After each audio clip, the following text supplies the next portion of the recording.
Hey guys, Zippo here, and it's Texas. It's hot, but I thought I'd make a quick video real quick. What I'm doing is rebuilding a new Foundry forge. This is my old one, and as you can see, it's kind of bunged up and old, and it ain't no good no more. So this one was steel bucket outside. Just made it out of regular concrete, and that was one of my big problems. And it didn't hold up very well, but did a lot of good work out of that. I call it a Foundry forge because I can forge steel and I can also melt aluminum and different metals inside of it because of how I make it. So I'll show you the new one. Here's what we're doing. Here's our new metal bucket. Same metal bucket that we used to make the outside of the last one. Put a little bit of paint on the inside and just a little bit on the outside where the metal was showing. Let's see if I can find that thing over here. Yeah, this is what I used. It's Rust-Oleum high heat. It's made for painting grills and stuff. I didn't put too much on the inside, but a little bit on the outside, because even with this is not rated for the heat and the temperature that this thing is going to get up to. So yeah, the old forge, to create the inside area, I actually used 1 gallon paint cans like that. I had, I think, 2 or 3 of them stacked on top of each other, wrapped up with carpet going around them, and it was a pain to get out. And well, I was just trying to do it cheap with what I had sitting around. So this time I'm doing it the right way. I went out and got a quick tube by Quickcrete. Yeah, that's what it is.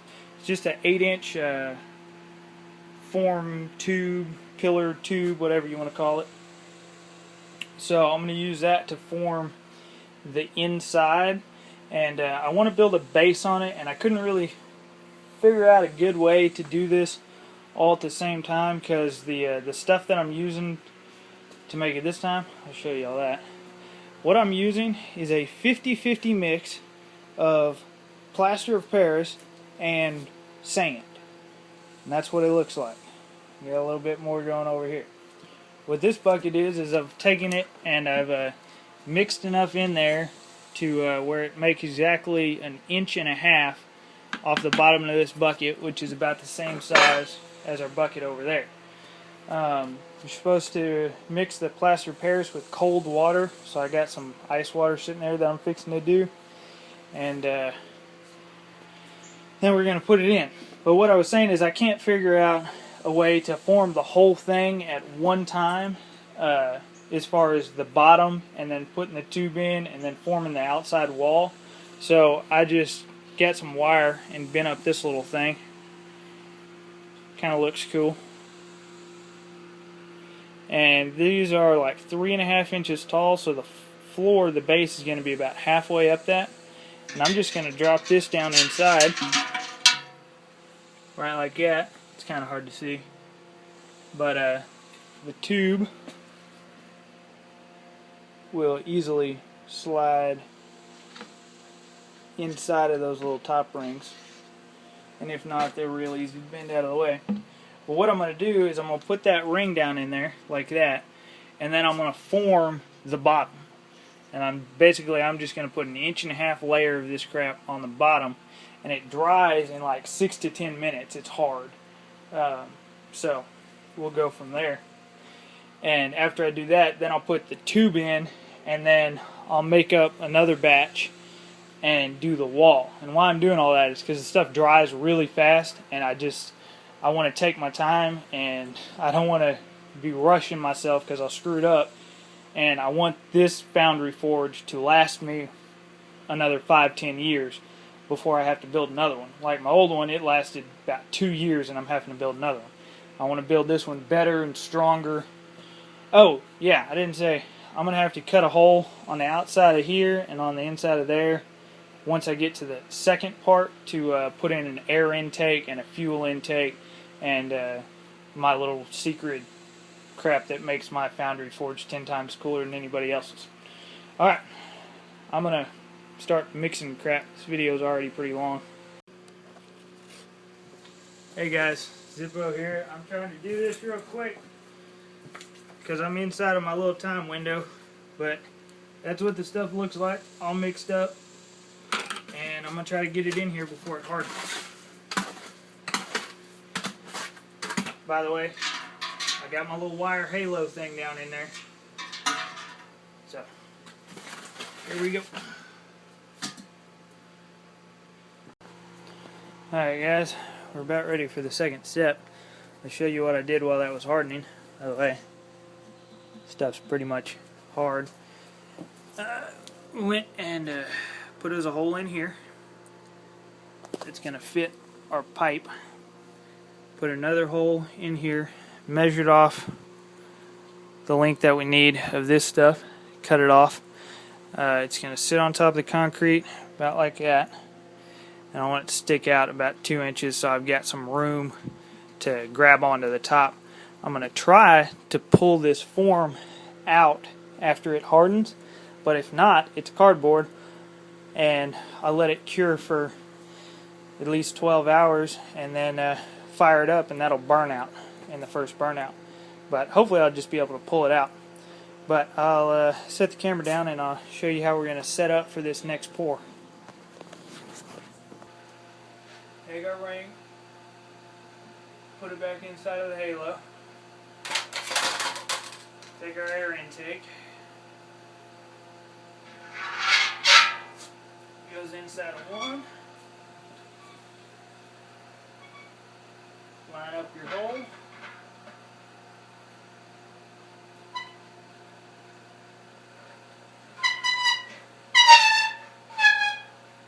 and it's inside.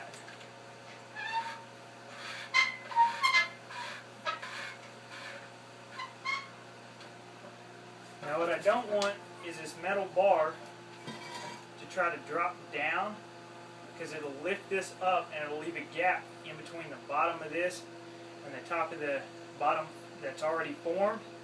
So I want to prop this up to keep that cardboard tube flat on the bottom.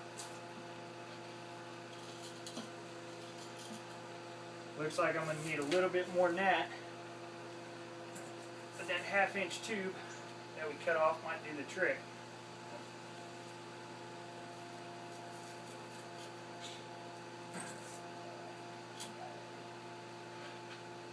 Now, still looks like I need a little bit more.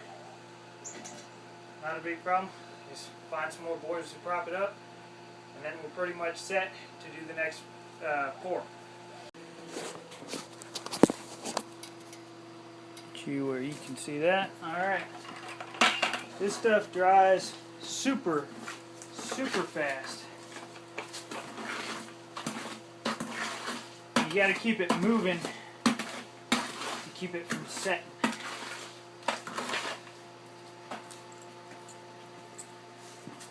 Oh, I'm gonna try to get where y'all can see.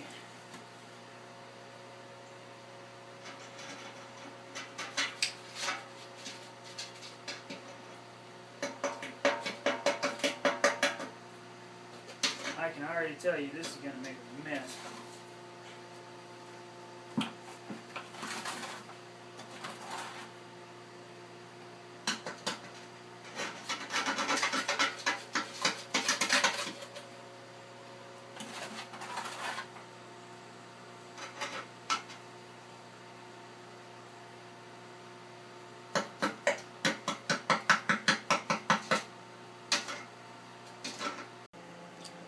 Alright guys, that was to be determined, but pretty darn close to a total failure.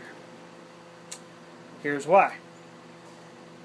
You don't need to be making crap that's 50% plaster of Paris that needs to be mixed with 40-degree Fahrenheit water and remain cold and has a 6 to 10 minute drying period to hard as a rock when it's 100 degrees outside and all your plaster of Paris and sand has been sitting outside.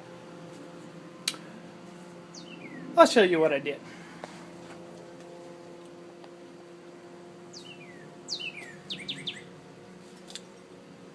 And in case you're wondering, that last video was shot maybe 5 minutes ago. Stuff's as hard as a rock. All of it.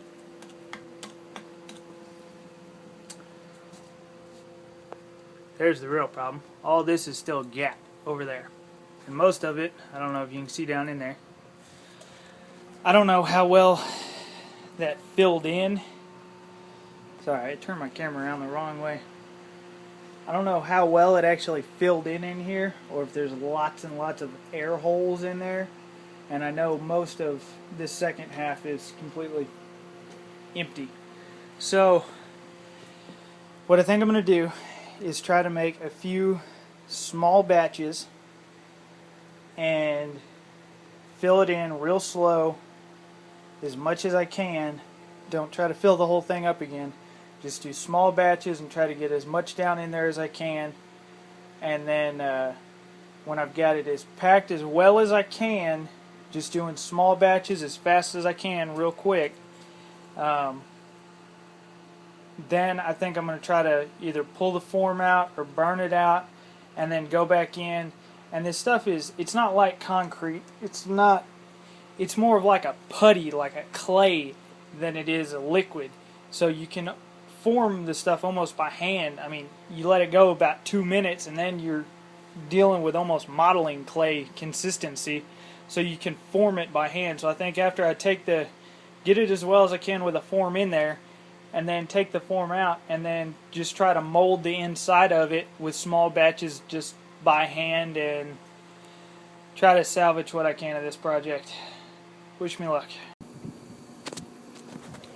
Alright guys, Zippo here for the burnout of the second homemade Foundry. This is what I ended up with. I think I did an alright job of trying to salvage it. The problem is I have no idea how well this wall formed around. It looks nice on top, but I don't know if there's cavities underneath or how well the structure is. The only way to find that out is to fire it up, burn it out, and burn this cardboard. It's been about 24 hours since I let it sit, so this should be nice and hard now. This cardboard will just burn out. And got some newspaper balls there, and then some pieces of wood there. Alright guys, I'm back. Sorry, had a little bit of difficulty, ran out of memory on my camera, so we're back. Got that loaded up, all set to go. Set down the camera, and y'all wish me luck. Gonna use just a little bit of gasoline. You do not want to go crazy with the gasoline. In an automatic air intake system like this, you will blow up. That right there is plenty. Take your gas, put it far, far away.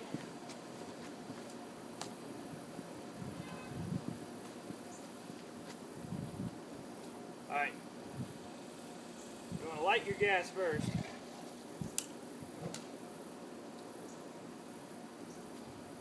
You want to let it burn out just a little bit, let that paper start burning before you add in the air, or you just blow it out. You got to have a little bit of a cold base before the air will really kick in.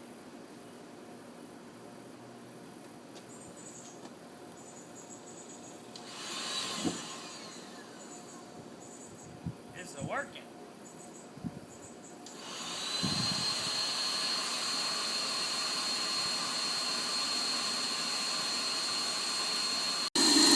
Alright boys, as you can see, it is fully heated up. And this thing will kick out some heat.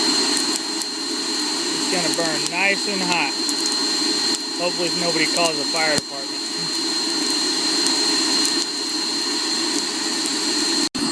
Just wanted to show it to you with the lid on real quick. And I'll back up a little bit. As fast as it took me to set that lid down and grab the phone, it already burned all the paint off.